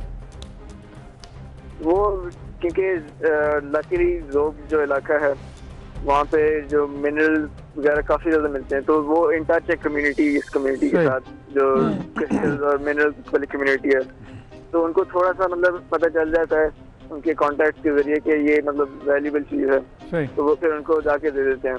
सही। तो शाहिर ये बताइएगा कि आपने बताया कि इस पर आप रिसर्च भी कर रहे हैं और मजीद काम भी किया जाना है कि इसकी अहमियत क्या है, इसकी कीमत क्या हो सकती है, पाकिस्तान में इस पर क्या काम किया जा रहा है, इस पर भी बताइएगा। कीमत के हिसाब से मैं आपको बताऊं कि जो अब्रॉड जो बेचा गया है इसको, उसमें $40 पर ग्राम के हिसाब से लोगों को मिलते हैं सैंपल, जितने भी कलेक्टर्स वगैरह इसको हासिल करते हैं। ठीक है। यहाँ पे अभी कुछ कांटेक्ट किया था मैंने साइंस सोसाइटीज को और कुछ यूनिवर्सिटीज को, तो वो मतलब उनके पास फंडिंग नहीं थी इतनी, तो फिर मैंने खुद ही मतलब पैसे जमा करके काफी थोड़े से सैंपल्स इकट्ठे कर लिए, जो मैं डिस्प्ले भी करूँगा साइंस फेस्टिवल्स में और डिफरेंट जो मतलब रेलेवेंट चीजें हैं वहाँ पे जाके डिस्प्ले करूँगा इसको। अभी एक और मैं आपको सुनाता हूँ स्टोरी के, बक्कड़ में 2018 में भी एक शराब साकिब गिरा था जी, 3 to 4 किलोग्राम का, उसको वो गायब हो गया बेसिकली, वो पता नहीं चला किधर गया, किधर बाहर भी नहीं गया। पाकिस्तान में उसका जो ट्रैक था वो ये था कि बक्कड़ से पुलिस स्टेशन गया, पुलिस स्टेशन से वो तस्वीरें नहीं गई उसकी, वहाँ पे पंजाब यूनिवर्सिटी या फोरेंसिक्स की तरफ भेजा था और फोरेंसिक्स के आगे फिर वो गायब हो गया। मैंने पंजाब यूनिवर्सिटी से भी पूछा, वो कहते हमें कभी मिला नहीं, वो कहते कहाँ चला गया वो, कराची से पूछा तो वो कहते हमारे पास भी नहीं है, तो वो ये भी मिस्ट्री है। अच्छा शहीर, ये भी मिस्ट्री है और ये स्टडीज हैं जो कंटिन्यू रहती हैं। Shaheer, what's your future plan, आपने आगे क्या करना है? ये तो आप you too young for this जो आप कर रहे हैं कि बड़ी अपनी स्टडी के अंदर ही, अपने करियर के अंदर ही उसको लेकर आगे चल रहे हैं, but what's your future plan? Future में अभी तो मैं फिजिक्स पढ़ रहा हूँ in the institute of space technology, and इसी में मैं आगे परस्यू करूँगा। मीटियोराइट का जहाँ तक है वो बेसिकली पाकिस्तान में एक शुरू करना है, मीटियोराइटिक्स की स्टडी होती है पूरी। जबरदस्त। हमारा जो लैंडस्केप है ना, उसमें जैसे डेजर्ट वगैरह है हमारे, वहाँ पे मीटर ढूंढने के चांसेस भी ज्यादा होते हैं, तो वो ये थर्ड और थर्ड डेजर्ट हैं यहाँ पे लोग। शहीर फवाद चौधरी साहब बड़े एक्टिव हैं, मिनिस्ट्री उनकी खासी वो प्रमोट भी करती है, उनसे कोई गुफ्तगू हुई, कोई बात हुई? कौन सी साइंस मिनिस्ट्री से? जी जी। अभी तो मैंने उनको इस हवाले से कांटेक्ट करना है, क्योंकि एक ज़ोब का बड़ा पीस जो है वो अभी तक पाकिस्तान में है, और वो ऐसे लोगों के पास है जो उसकी कीमत बहुत ज्यादा ही मांग रहे हैं। वो ठीक। मतलब जैसे नॉर्मल वहाँ के हैं फार्मर जाति लोग, वो उन्होंने पत्थर अपने कब्जे में किया हुआ है, 11 किलो का है वो पीस। अच्छा। और वो अब बेचने के चक्कर में है वो। ठीक है। आई थिंक इस तरह के जो रिसर्चर्स हैं शहीर, आप जैसे रिसर्चर और भी बहुत से हैं, और तमाम लोगों को मुझे लगता है कि गवर्नमेंट को और सिस्टम को सपोर्ट करना चाहिए। और उनकी बात बिल्कुल ठीक है कि कुछ लोग उनकी रिसर्च में हर्डल्स डाल, अगर इतना महंगा और इतना एक्सपेंसिव वो देंगे तो बच्चे और स्टूडेंट्स खासतौर पर अपनी रिसर्चेस को कंटिन्यू नहीं रख सकेंगे। Shaheer, thank you so much for being with us. Thank you. और ऐसे नौजवानों को सपोर्ट भी करना चाहिए, और यही वजह है कि पाकिस्तान में ये टैलेंट आता है सामने, और फिर मजीद पाकिस्तान इसी तरह आगे जाएगा इंशाल्लाह। बिल्कुल। इसी के साथ हम एक ब्रेक की तरफ जाना है जी, एक ब्रेक ले लेते हैं और ब्रेक के बाद दोबारा हाजिर होंगे। आप हमारे साथ रहिए।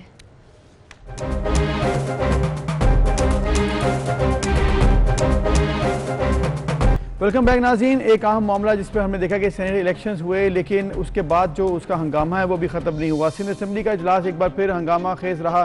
तहरीक इंसाफ के मुनहरिफ रुकन असलम अबरो की आमद पर पीटीआई अरकान ने शोर शराबा शुरू कर दिया, और खुर्रम जमान ने बात करने की इजाजत न मिलने पर एजेंडे की कॉपियां भी फाड़ दी। पीटीआई के तमाम अराकीन स्पीकर के रोस्ट्रम के सामने जमा हो गए और नारेबाजी करते रहे, जबकि असलम आबदू की कुर्सी पर लोटे की तस्वीर लगा दी गई। फिर स्पीकर सिंध असम्बली ने भी गुस्से में आए और बोला कि उन लोगों का मकसद इजलास की कार्रवाई में खलल डालना है, एजेंडा पढ़ना नहीं आता तो फाड़ दिया जाता है। आगा सराज दौरानी के रिमार्क्स पर शेर जमान ने कहा कि ये कोई बात नहीं है और स्पीकर जो है वो इस तरह की बातें नहीं कर सकते, और सेक्रेटरी समेत मुझे धमकियां दी गई हैं, इलेक्शन कमीशन को खत अरसाल कर दूंगा। ये तो पूरी हंगामा आराई रही, जो वो चाहे सिंध असेंबली हो या कौमी असम्बली हो, जहां पर ऑपोजिशन, मतलब ये अभी यहाँ पीटीआई वाले ऑपोजिशन में है तो वहाँ पीपल्स पार्टी और नून लीग और जो पूरा पीडीएम का एक हंगामा बरपा होता है जी। अब मुझे ऐसा लगता है कि इस ऐवानों में लेजिस्लेशन तो दूर की बात, बिल पास होना तो दूर की बात, ये हंगामे ही हमें देखने में मिलेंगे। कार्रवाई भी अब नहीं हो पाती है, इस तरह से सूरत हाल है। इसके अलावा एक और इशू है एक और मामला है जिस पर हमने देखा कि इत्तेहादी है पाकिस्तान तहरीक इंसाफ की GDA ग्रैंड डेमोक्रेटिक अलायंस, लेकिन हुआ क्या कि उनके साथ भी परेशानी का सामना है। उनको सेनेट उम्मीदवार उनके सिंध से कैसे हार गए, 2 सीट्स होनी थी लेकिन 1 सीट क्यों मिली। अब ये सियासी तनाव भी हमने देखा कि सिंध से बढ़ता जा रहा है। और तहरीक इंसाफ के तमाम अरकान गवर्नर हाउस सिंध में जो तलब रहे और इस पर जो बातें चलती रही, इजलास और मीटिंग्स होते रहे, GDA खासी नाराज नजर आ रही है और कुछ तहफुजात हैं गवर्नमेंट से, लेकिन इतनी नाराज भी नहीं है कि वोट ऑफ कॉन्फिडेंस में वो अपनी अलायंस के साथ ना खड़े हो। मामला सेटल हो सकते हैं ये कहा जा रहा है, लेकिन असल मामला स्टैंड कहां कर रहा है इस पर हम बात करेंगे। पाकिस्तान मुस्लिम लीग से हमारे साथ मौजूद है नुसरत सहर अब्बास साहब, उन्हें हम खुशामदीद कहेंगे। अस्सलाम वालेकुम नुसरत साहिबा। जी वालेकुम अस्सलाम। बहुत शुक्रिया नुसरत साहिबा। GDA नाराज लग रही है या तहफुजात हैं, क्या तहफुजात हैं आपके, आप बताइएगा जरा गवर्नमेंट से। थैंक यू सो मच जी।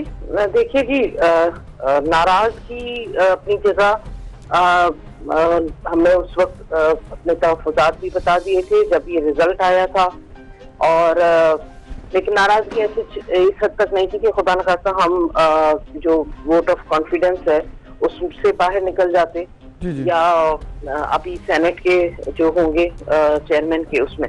तो ये चीज थी, अनएक्सपेक्टेड थी, कोई नहीं सोच सकता था कि क्योंकि हमें 7 में वोट दरकार थे तो 7 मेंबर्स PTI ने हमें दिए थे, 14 मेंबर हमारे GDA के।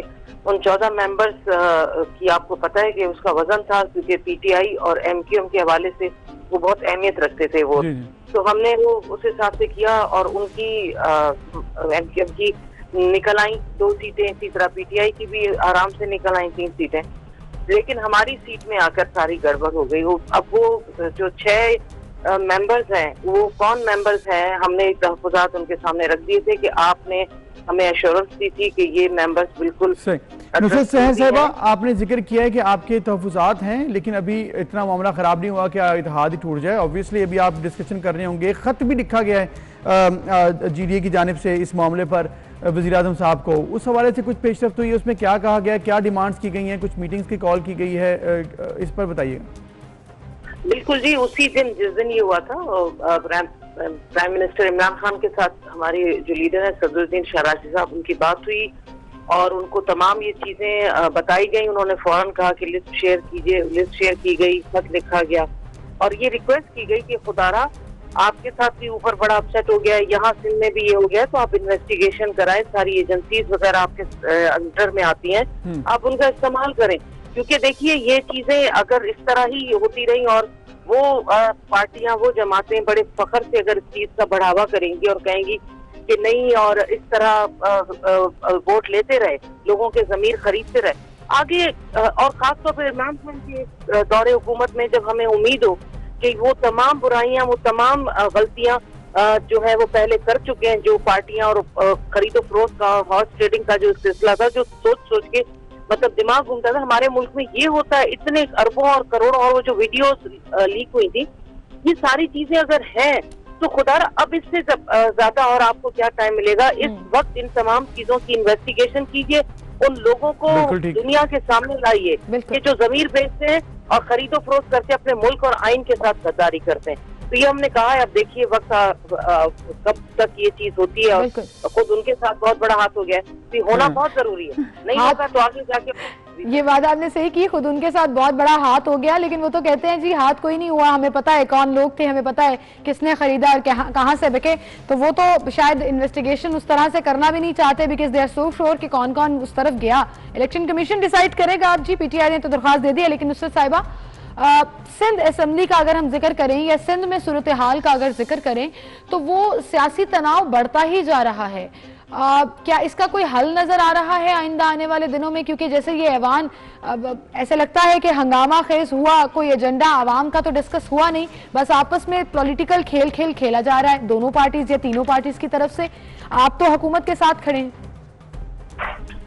देखिए जी, ये होता है सारा दारोमदार स्पीकर पर, अगर वो चाहें तो बैलेंस तरीके से इजलास को चलाया जा सकता है, लेकिन हम हमेशा देखते आ रहे हैं कि हमेशा स्पीकर भी एक साइड में होकर अपनी रूलिंग पार्टी की तरफ अपना झुकाव दिखाते हैं, जिसकी वजह से ऑपोजिशन लाजमी रेजिस्ट करेगी, बिल्कुल। और कल का वाकया तो इसलिए हुआ कि लाजमी, देखिए ये भी रूल्स में, कानून में, एक बंदा अपनी पार्टी के टिकट पर जीत कर आता है और उसको वो नाम मिलता है, वो इज्जत मिलती है, और वो फौरन जब ऐसा वक्त आता है, खासतौर पर सेनेट के इलेक्शन में सबको जमीर अपने जागते हुए नजर आ जाते हैं। जमीर जाग गया, जमीर इसी पे ही जाग गया आपका कि आपको इधर ही पीपल्स पार्टी को ही वोट देना है।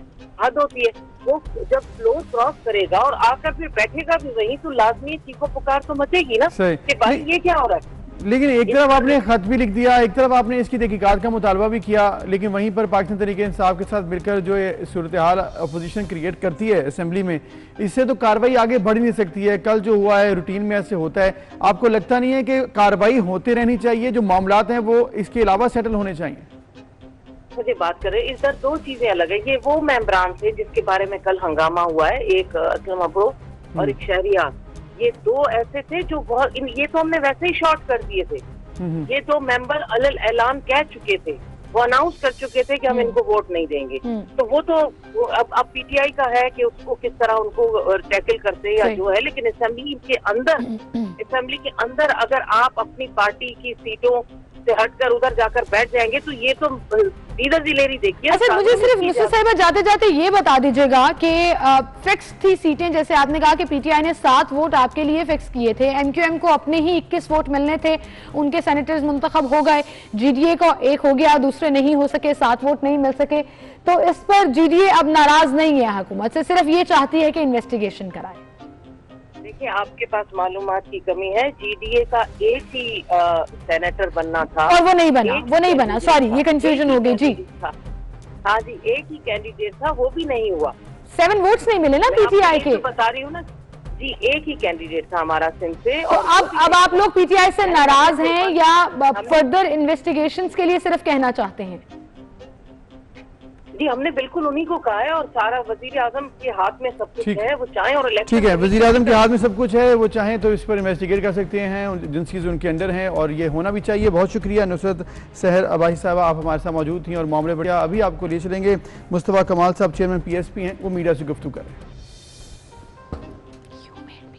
आदाद में कोयटा के जलसे में इंशाअल्लाह ताला शरीक होंगे। अच्छा, 2.5 साल हो गए मौजूदा हुकूमत को, और 2.5 साल से हम आपसे भी सुन रहे हैं कि आप वज़ीर आज़म को ये बार बार मशवरा दे रहे हैं कि अपोजिशन के साथ बैठ के कोई पॉलिसी बनाएं।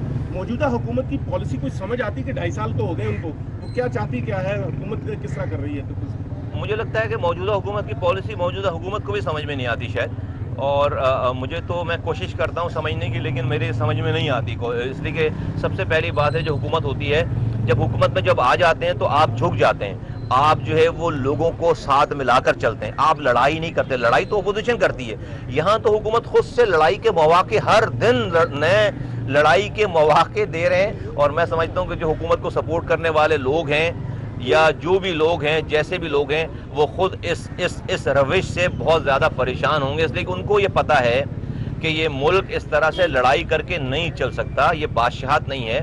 यहाँ पर इस मुल्क के जमहूरी निज़ाम को चलाने के लिए आपको एक इंक्लूसिव पॉलिटिक्स की ज़रूरत है, जिससे मुल्क आगे चलता, आगे जाता। आपको कानून साजी की ज़रूरत है, लेकिन वेरी अनफॉर्चुनेट कि इस मुल्क अभी तक जो ये हुकूमत इस रविश पे। मुस्तफा कमाल साहब इस वक्त मीडिया से गुफ्तगू कर रहे हैं और पॉलिटिकल एक्टिविटी अपनी जानिब, लेकिन एक मसला जिस पर हम बात करेंगे ब्रेक के बाद, कि लाहौर के मसाइल जो गंदगी के हैं, जो कचरे के हैं, वो हल होने का नाम नहीं ले रहे। और 31 दिसंबर से लेकर अब तक मुसलसल ये सूरत हाल है, कभी रेंट आउट की जाती है मशीनरी और जब वो टाइम खत्म हो जाता है तो दोबारा कचरिस्तान बन जाता है लाहौर। कभी नहीं सोचा था कि लाहौर में ऐसे कूड़े के ढेर नजर आएंगे। क्यों सिचुएशन अंडर कंट्रोल नहीं आ पा रही है, इस पर हम बात करेंगे। LWMC से हमारे साथ जमील साहब मौजूद होंगे और पाकिस्तान तहरीक इंसाफ से मुसरत जमशेद चीमा साहिबा मौजूद होंगी। एक ब्रेक लेते हैं, फिर आएंगे।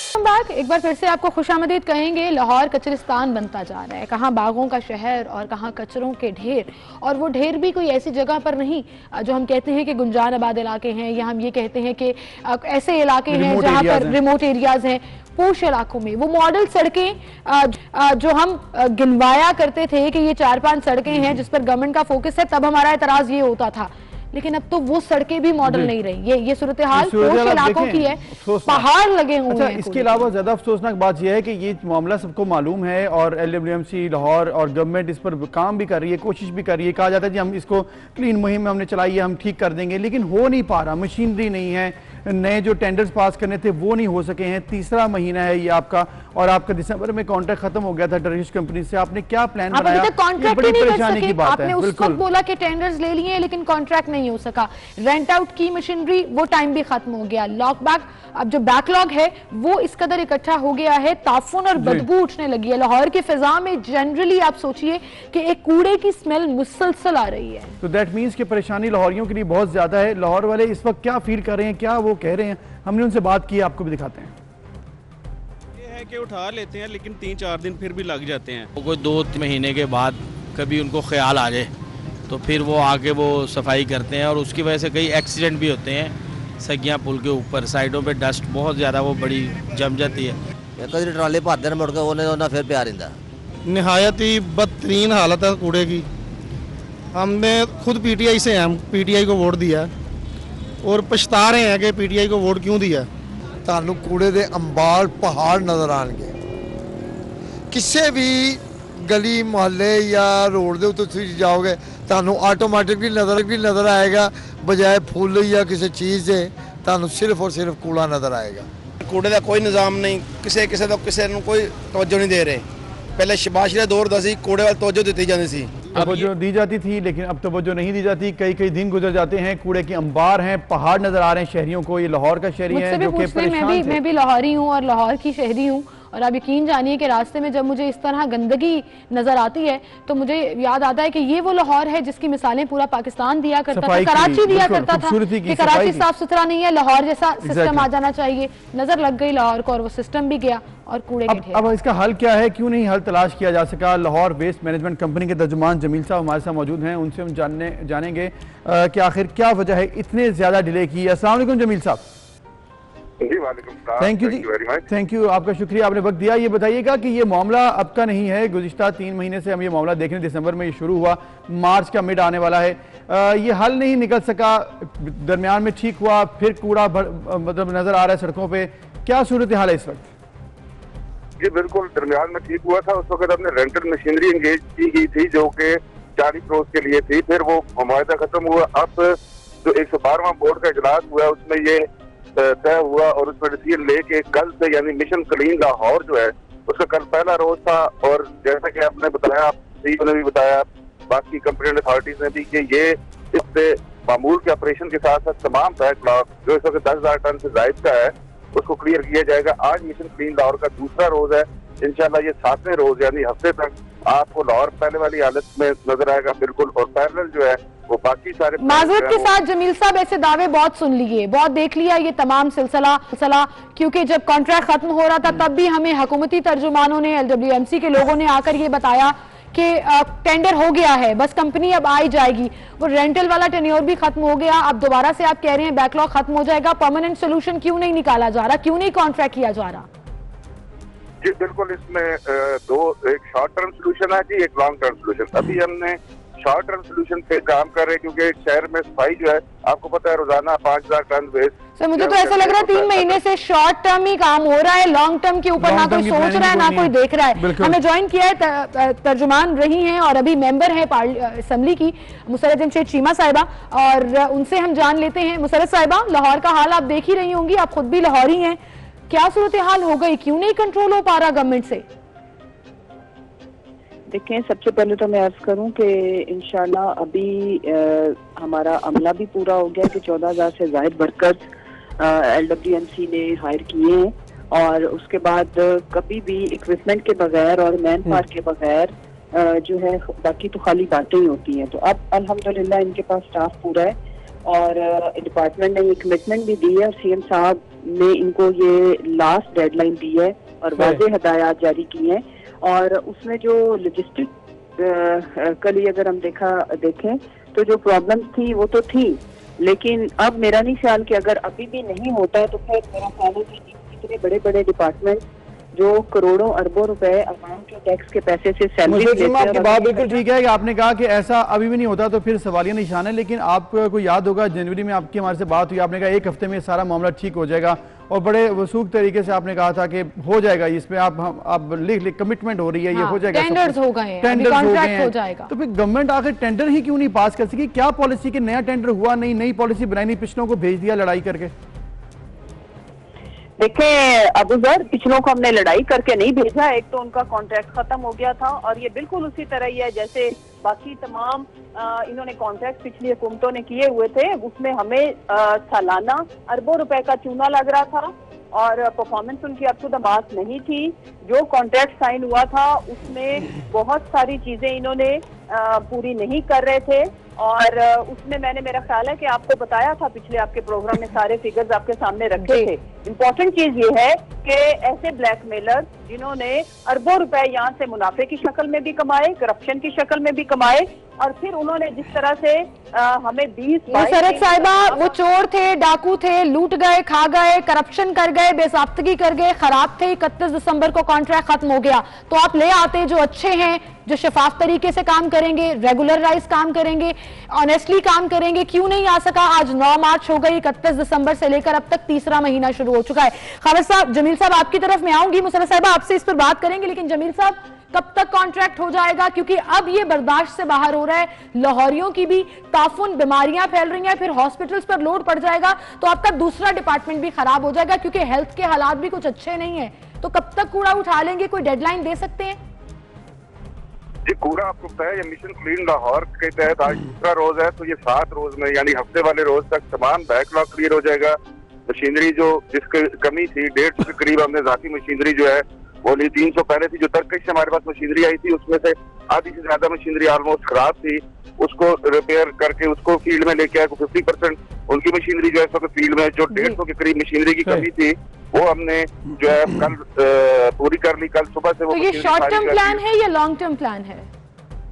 जी सर, ये शॉर्ट टर्म प्लान है। और लॉन्ग टर्म प्लान के लिए क्या प्लानिंग है? पैरेलल लॉन्ग टर्म प्लान है जी। उसके लिए जो है वो बिड डॉक्यूमेंट्स वगैरह बन रहे हैं, वो इसी महीने एडवर्टाइज हो जाएंगे और उसके बाद फिर 4 से 6 माह आपको पता है पूरे पेपरा को फॉलो करते हुए। जमील साहब आपने कह दिया 4 से 6 माह लग सकते हैं। मुसरत साहब आपने भी सुना, जमील साहब जो कि तर्जुमान है LWMC के, वो कह रहे हैं 4 से 6 माह लग सकते हैं। ये मामला अगर 4 से 6 माह का था, यानी कि जून से ज्यादा हम आगे जा रहे हैं नई कंपनी को लाने में लाहौर में, तो इसका मतलब है कि जो पहला कॉन्ट्रैक्ट खत्म करने से पहले क्या ये गफलत नहीं हुकूमत की कि नया कॉन्ट्रैक्ट नहीं किया और पिछलों को भेज दिया? ये तो फिर प्लानिंग में बहुत बड़ा मसला आ गया। देखिए, सबसे पहले तो मैं सीमल एंड अबूजर, अगर आप लोगों ने हमारा मौक़िफ़ पूरा नहीं लेना होता और वन साइडेड ही बात करनी होती है तो मेरा ख्याल है कि हमें टेलीफोन पे लेने की जहमत ना किया करें। आपने एक चार्जशीट बनाते हैं, उसके बाद आपने जब सीमल ने अभी लास्ट जब बात की है तो मेरे से 2 मिनट मेरी भी बात सुन ले ना, मेरा भी मौक़िफ़ ले ले। आप आपको पूरा टाइम दे रहे हैं मुसरत साहिबा। अच्छा, चार्जशीट क्या सड़कों पर नजर आ रही है? हमने नहीं चार्जशीट बनाई है, कूड़ा सड़कों पर है। तो फिर आप कूड़ा दिखाते रहे ना, हमारे से मत पूछें। कूड़ा दिखाएं, अच्छी बात है, हमें भी। फिर आप कहेंगे हमसे पूछा नहीं इसलिए तो पूछ रहे हैं, बताइए आप।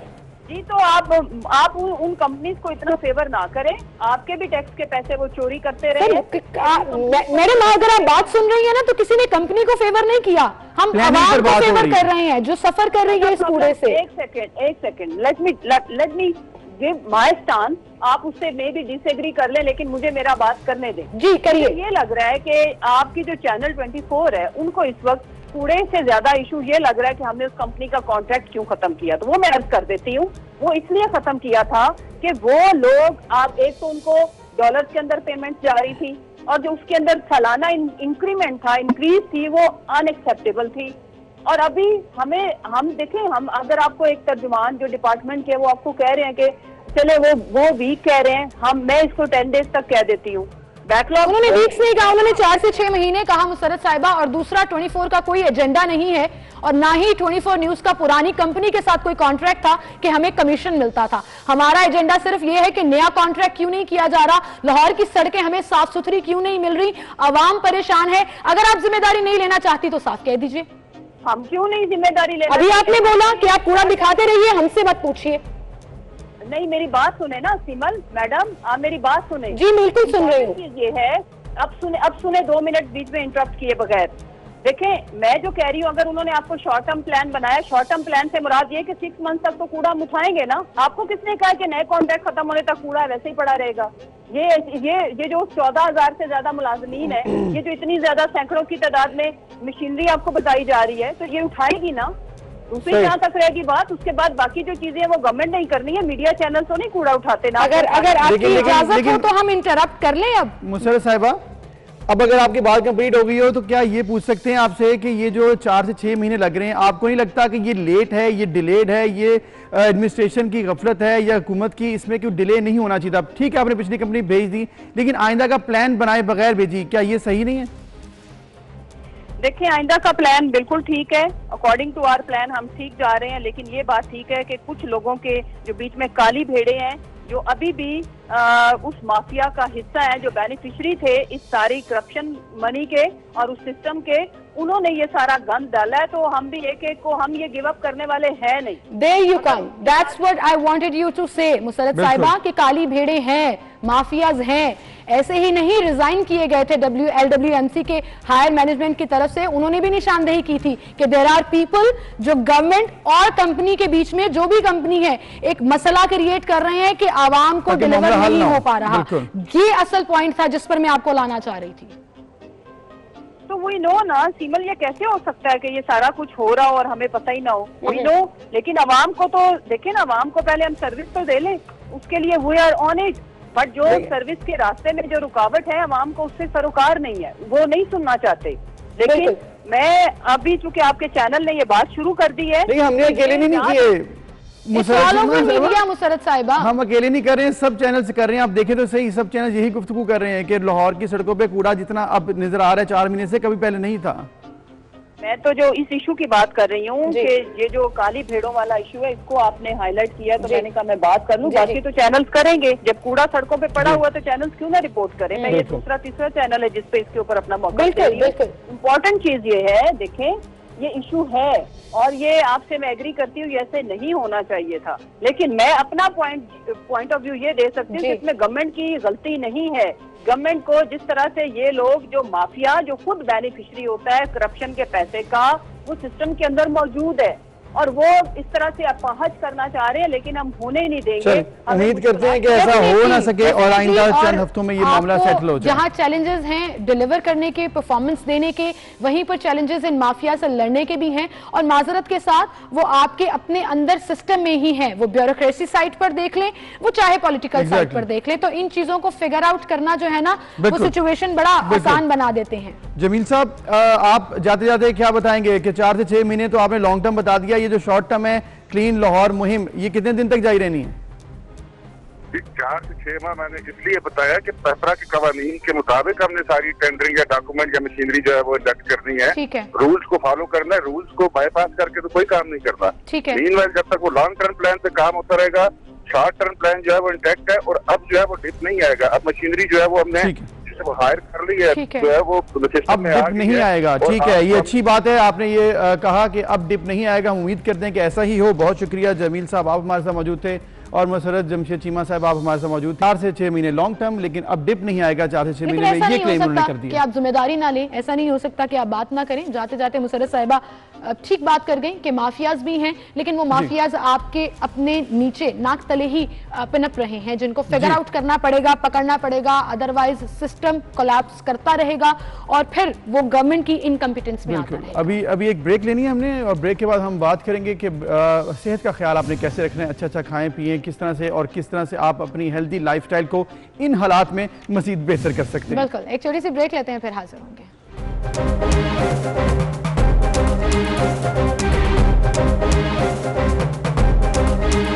वेलकम बैक नाज़रीन। पाकिस्तान में बहुत सी ऐसी बीमारियां जिसमें हार्ट की, ब्लड प्रेशर है और शुगर की बीमारियां, जिसको ये समझा जाता है कि इनका इलाज मुमकिन नहीं है और सिर्फ आपको पूरी लाइफ इनको अपने साथ लेके जाना है, सिर्फ मैनेज करते रहिए। लेकिन ऐसा नहीं है अब, और रिसर्चेस और इनोवेशंस ने ये साबित किया है कि पर्टिकुलरली डायबिटीज़ का अगर हम जिक्र करें तो वो रिवर्स भी हो सकती है और ख़त्म भी हो सकती है। जी हाँ, आपने बिल्कुल ठीक सुना है, क्योंकि ऐसे पेशेंट्स हैं जिनकी शुगर रिवर्स भी हो गई और वो ख़त्म भी हो गई। ये कैसे मुमकिन हुआ, इस पर हम बात करेंगे। डॉक्टर वसीम हमारे साथ मौजूद हैं, जो न्यूट्रिशनिस्ट भी हैं, डाइटिशियनिस्ट भी हैं, उन्हें हम खुशामदीद कहेंगे। अस्सलाम वालेकुम डॉक्टर साहब। वालेकुम अस्सलाम। डॉक्टर साहब, ये बड़ी अनोखी बात है जो मेरे लिए भी बड़ी सरप्राइजिंगली हैरत अंगेज थी कि शुगर रिवर्स हो सकती है, खत्म हो सकती है, कैसे? असल में पिछले 30-35 सालों में ना ये माइंडसेट लोगों का बन गया है कि जैसे ये एक दफा हो गई तो ये जाएगी नहीं। कोई भी बड़ी बात, हम ये कह रहे हैं कि डायबिटीज रिवर्सिबल है, तो कोई भी बड़ी बात करने से पहले बड़ी दलील जरूर लें। ये हजरत अली का कौल है। तो बड़ी दलील ये है कि रसूल पाक सल्लल्लाहु अलैहि वसल्लम की हदीस है कि अल्लाह ने कोई ऐसी बीमारी नहीं बनाई जिसका इलाज नहीं। तो ग़िज़ाई बीमारी को ला इलाज करार देना बड़ा सवालिया निशान है। दूसरा है कि जब हम पेशेंट को ये कहते हैं ना कि आपकी बीमारी नहीं ठीक होती, तो कहीं वो जाने अनजाने में अल्लाह की रहमत से नाउमीद हो जाता है। वो एफर्ट ही नहीं करेगा कि यार अगर मैंने गोली खानी है तो मैं फिर क्यों एफर्ट करूंगा। इसके बरक्स अगर हम जो है देखें सही मानों में कि जो डायबिटीज़ है वो एक ग़िज़ाई बीमारी है। शुगर के मरीजों के पेशाब से ग्लूकोज निकल रही होती है, बॉडी आपको कह रही थी कि इसको जिस्म से बाहर निकालो, ग्लूकोज को मजीद स्टोर करने की गुंजाइश नहीं है। वॉक करो, रोज़ा रखो, डाइट करो, लो कार्ब डाइट पे जाओ, ये ट्रीटमेंट होना चाहिए था, ना कि लंबे अरसे तक दवाइयों के जरिए उस ग्लूकोज को जो जिस्म से निकल रही है उसको वापस सेल में घुसाओ। तो इंसुलिन रेजिस्टेंस कॉज है टाइप 2 डायबिटीज की, जिसको हम रोज़ा रख के लो कार्ब डाइट के जरिए रोटी, चावल, फ्रूट्स, इनकी इंटेक को हमने कम से कम करना है। और जब हम इसको टारगेट कर लेते हैं इंसुलिन इसको कम करने का और वजन कम करते हैं, लेकिन डॉक्टर साहब फिर बात तो वही हुई ना कि आप जिस तरह अगर आपने शुगर का कोई मरीज है या किसी भी ऐसी बड़ी जो कि मौजी बीमारियां होती हैं लगती रहती हैं और आप खत्म नहीं होती, तो फिर डाइट आपको रखनी पड़ती है, बहुत ज़्यादा आपको ख्याल रखना पड़ता है, इंसुलिन लगानी पड़ती है, फिर आपकी लाइफ पूरी इसके साथ ही इसके सर्कल के अराउंड फिरती है। इंसुलिन खून में ज्यादा होने की वजह से काम नहीं कर रही। लोगों को ऐसा लगता है कि जैसे इंसुलिन जिस्म में नहीं है जिसकी वजह से काम नहीं कर रही। सी पेप्टाइड एक टेस्ट मौजूद है, वो करवा के आप देख सकते हैं कि वो आपका नॉर्मल ही आएगा। इसका मतलब है कि लबलबा सफिशिएंट इंसुलिन बना रहा है, खून में इंसुलिन के लेवल्स बढ़ते जा रहे हैं। इंसुलिन काम करती है रिसेप्टर पे, और जब इंसुलिन के लेवल्स बढ़ जाते हैं, हमारी बॉडी अल्लाह ने ऐसी डिजाइन की है कि इसमें कोई भी चीज अगर जरूरत से ज्यादा हो जाए तो फिर वो काम नहीं करती। तो जब इंसुलिन के लेवल्स ऊपर जाते हैं तो रिसेप्टर्स काम नहीं कर रहे होते, और जब तक रिसेप्टर्स काम नहीं करेंगे तो इंसुलिन काम नहीं करेगी। तो जब हम डाइट करते हैं, लो कार्ब जाते हैं और फास्टिंग करते हैं, तो इंसुलिन के लेवल्स नीचे आते हैं। रसूल पाक सल्लल्लाहु अलैहि वसल्लम की जिंदगी से हफ्ते में 2 रोजे रखना, भूख रख के खाना, इसके अलावा 2 दिन से ज्यादा रोटी कंटिन्यू ना करना।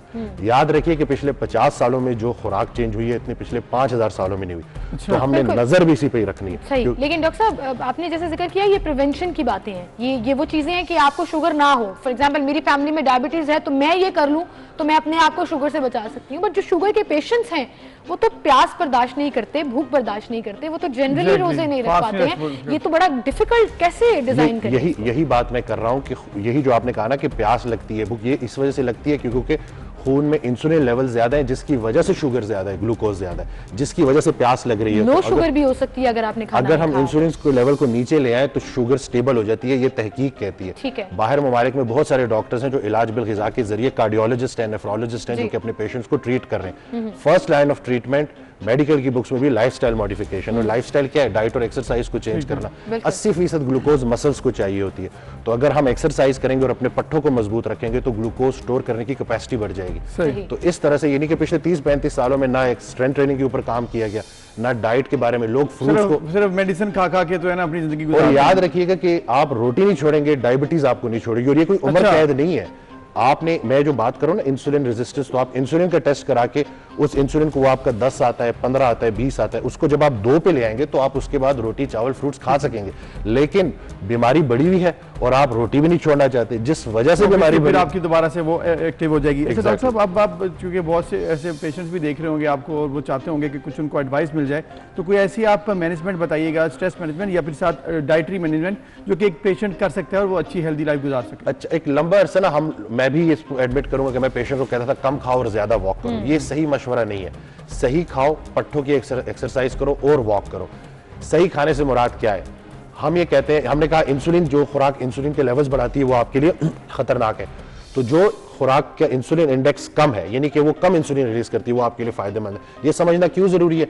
अंडे की सफेदी का इंसुलिन इंडेक्स 29 है, 29 है, और जर्दी का 11 है, देसी घी का 3 है, मक्खन का इसी तरह से 4 है। यानी कि जो हमें कहते थे ना कि चावल, चीनी और चिकनाई छोड़ दो, चावल चीनी तक तो ठीक था, चिकनाई छोड़ने की वजह से होता क्या है कि फैट सॉल्युबल विटामिन्स भी कम हो जाते हैं और हमारा पेट भी नहीं भरता। याद रखिए कि जो देसी घी या जो कुदरती फैट्स है जो अल्लाह, उससे आपकी भूख भी कंट्रोल रहती है। अच्छा। तो अगर आप जितना ज्यादा फास्टिंग को पेट ज्यादा भरा हुआ होता है ना, फिर आपको ज्यादा भूख नहीं लगती और आप ज्यादा खाते नहीं हो, तो ये this is a very good advice. लेकिन don't try it at home, खुद से स्टार्ट नहीं कर देना, बस रोजे रखना शुरू कर दिए। और एक वो फास्टिंग वाला होता है ना, एक डाइट प्लान भी होता है, इंटरमिटेंट फास्टिंग आजकल बड़ा प्रमोट मैंने कभी की नहीं, इसलिए मुझे उसका नाम याद नहीं आ रहा था, बट बहुत फायदेमंद, that's a very good advice. और हम इसको मजीद कंटिन्यू भी रखेंगे। Will talk about different segments जिसपे हम बात करेंगे कि किस तरह से आप अपनी लाइफस्टाइल को हेल्दी कर सकते हैं।